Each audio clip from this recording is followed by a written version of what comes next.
Okay, hello to everybody. Thanks for being here. Welcome from Rome, sunny Rome. The subject of this presentation is bringing humor into the classroom. Now, the first thing is people ask, why do you need to bring humor into the classroom? Well, humor is one of those things like music, like movement, which helps to facilitate memory. So when students hear something that's amusing, something that's funny, a funny story, they'll usually remember the event and all the language that goes with it. So that's the idea. How you bring humor into the classroom is obviously entirely your choice. You can come in and tell jokes every lesson like I do, or you can use slides, which I'm going to show you now. Now, the thing about humor is, remember, humor is subjective. So something I might find funny, you might not, and vice versa. So among these slides, you might find at least one that you think, I like that, I'm going to use it.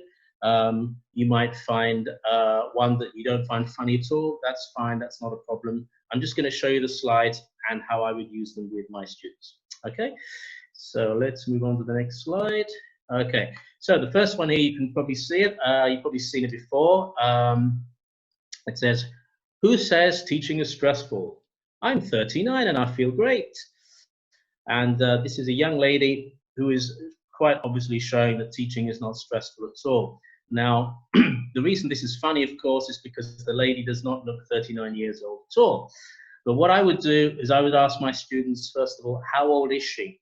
Now, most of you watching might sort of come out with a more or less similar answer, but if you consider how your views on age has changed during your development in life, if you ask a child, how old is this lady, you might well find that they give a different answer to what you might, and similarly a teenager.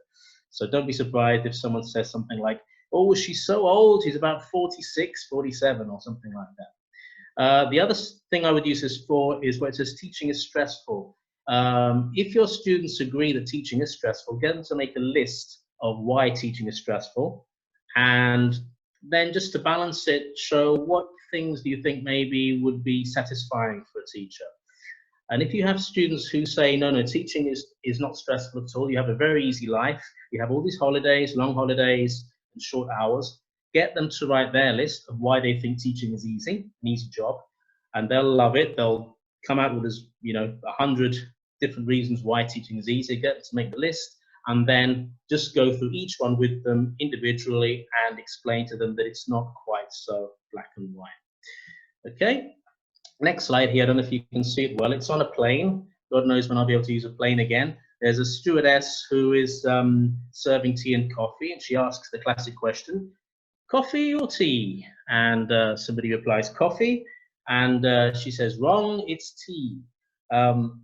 Now, you can make a lot of stuff out of this because coffee, just think of in Italy how many different kinds of coffees there are. And even in England, there are not so many coffees, but there are still quite a variety if you go to a coffee shop. And how many kinds of teas are there? Again, unlimited. You could go on forever there. But what I find most interesting about coffee and tea is the cultural aspect. In Italy, coffee is very, very important, not for the actual substance, but for bonding. When I teach one-to-one students, every lesson they are coming to me, they're not saying, good morning, Danny, and start the lesson. They're saying, good morning, Danny, let's go for coffee. And I'm getting through 5, 6 coffees a day. And I feel obliged to go, even though I've had more coffees than I need, and I'm shaking. It's a bonding thing. Similarly, how important is the tea? Is tea in England? That's very, very important cultural aspect. Anytime there's a problem, a fight, tea, have a cup of tea, and that's solved. So tea and coffee are both very interesting culturally. Moving on to the next slide. Do you think I'm a bad mother, Mike? My name is Jeff. This one here I would use to maybe get them to make a list of what makes a good mother, because we're trying to be positive. You might get somebody who says, I have a good mother because she makes me pancakes every Sunday. And And then, of course, the other students might say, well, actually, my mother's a bad mother because she doesn't make me pancakes every Sunday. But let's try and get them to all make lists of what makes, in their opinion, a good mother. And they can make a list of a bad mother too, just again to get the balance right. But if you could do this with parents as well, that would be interesting. What parents think are good mothers or good fathers, just to get the both points of view. I always like to get both points of view in a situation, and not just have it as a one-sided thing. This one is one of my favorites. So one guy says, it's windy today. And the other guy says, no, it's Thursday. And then the third guy says, so am I, let's have a beer. So you've got these misunderstandings here with words which sound similar, and they're all a bit deaf. I would get students to actually make their own little sketches here, something Larissa talked about in her talk, where you could maybe get them to create their own caption and use situations where they have been misunderstood before, either in English or even in their own language, because it happens all the time. So you could have a lot of fun with this particular slide. This, again, is one of my favorites. You've got a man and a woman on a beach, beautiful sunset, romantic situation. And the guy says, I just don't know how to say this to you. And the girl replies, just say it. And she's expecting him to say something like, I love you, will you marry me, whatever.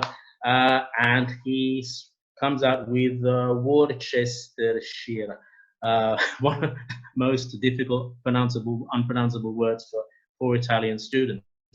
So again, you could use this to make captions as well. Or what I would do first of all, get them to make a list of the words that they find most difficult to pronounce in English. You know, like the usual, the Leicesters and all kinds of strange words that are completely different from how they're spelt. And then again, you could make captions or funny situations, cartoons out of it. Okay. Next slide here. Who is the Queen? So you've got three young ladies there saying they're the Queen. Then the Queen Elizabeth herself comes in and says, ha ha ha, who's bitches? And finally, there's Freddie Mercury, the great man, who says, ladies, please. The Queen, you could talk about her, you could do a whole course on the Queen with what she's been through in the last year. You know, one son being involved with Jeffrey Epstein, another one being infected, grandchild deciding he doesn't want anything to do with the royal family anymore and he's leaving. You could do a whole series of lessons on Freddie Mercury as well. So there's a whole lot of material there. Going back again to something Larissa said in her talk, you could get people to interview as well. So again, these are two famous people, Freddie Mercury and the Queen. So you could bring that in as well, getting people to interview these famous people and what kind of questions you would want to ask them. Okay, next slide. Yeah, this one, I don't actually find this one that funny, but I put it in here because a lot of people have told me they think it's funny. Now, it's me eating an ice cream, basically. I don't know why it's funny. It might be because the ice cream seems to be sort of almost in my face. I don't know. First question here is to try and guess what flavors I am eating. Now, that's pretty difficult because there's actually 3 scoops, and each scoop is a mix of 3 different flavors and aromas. So you've got about 9 or 10 flavors in there. So I think to guess all 10 would be quite difficult. But I would go on here to obviously what's your favorite ice cream, which most people like talking about. And another thing with this is, from the title you see, ice cream, or ice cream.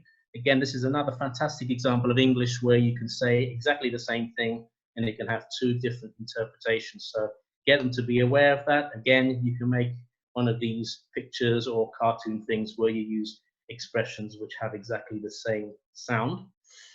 And then here we have this one, which again, some of you may have seen before. 2 girls speaking. Do you pray before you eat? No, we are Italian. My mom knows how to cook. So the question I would ask here is, why do you think Italian food is considered one of the best cuisines in the world, if not the best, among your students? And of course, they'll have their own reasons as to why. But then I think you could extend that with asking, getting them to find out about Italians who are, non-Italians, what they think. So whether they be non-Italians living in Italy or non-Italians living abroad, because many non-Italians also love Italian food, but they have different reasons for feeling so, and that again, that's a cultural thing. If you ask an American living in the States, he may well say that it's because he loves the spaghetti with meatballs. But of course, most Italians would be absolutely disgusted by hearing that. But again, that's a cultural thing as to why that is. And finally, the last slide here. This is about the whole educational system here. We've got what you do in class. 2 + 2 is 4. Your homework a little bit more difficult. 2 + 4 + 2 = 8. And then what you get in the exams, Michael has 4 apples. His train is 7 minutes early.